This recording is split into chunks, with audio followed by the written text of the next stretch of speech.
بسم اللہ الرحمن الرحیم۔ السلام علیکم ورحمۃ اللہ وبرکاتہ۔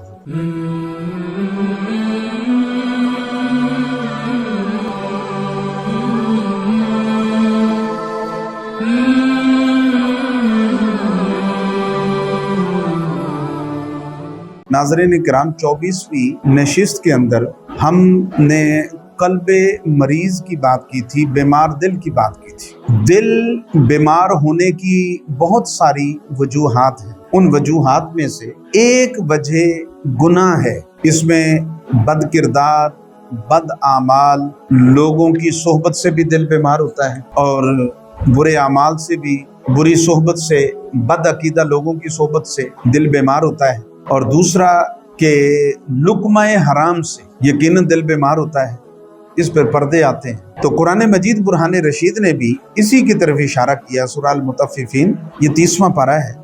اللہ پاک فرماتا ہے کہ یہ آیت نمبر 14 ہے، فرمایا کلا بل ران علی قلوبہم ما کانوا یکسبون، فرمایا کہ ان کے دلوں پر زنگ چڑھ گیا ان کی کمائیوں کی وجہ سے، یعنی گناہوں کی وجہ سے۔ ابھی میں نے پچھلی نشست کے اندر، 24ویں نشست کے اندر بھی دیگر مرضوں کے، بیماریوں کے نام لیے جو فاضل بریلوی رحمۃ اللہ علیہ نے گنوائے تھے۔ تو لہٰذا یہ دل گناہوں کی وجہ سے، سب سے زیادہ بندہ مسلمان جو مومن ہے، مسلمان کا دل گناہوں کی وجہ سے بیمار ہوتا ہے، اور اس کی وجہ سے اس پہ زنگ چڑھ جاتا ہے۔ قرآن کہتا ہے کلا بل رانا، کہ ان کے دلوں پر زنگ چڑھ گیا، علی قلوبہم، کے دلوں پر، کس وجہ سے؟ ما کانوا یکسبون، جو انہوں نے کمائیاں کی تھی، جو انہوں نے یعنی برے اعمال کیے تھے۔ تو لہٰذا اس سے دل مردہ ہوتا ہے، دل بیمار ہوتا ہے۔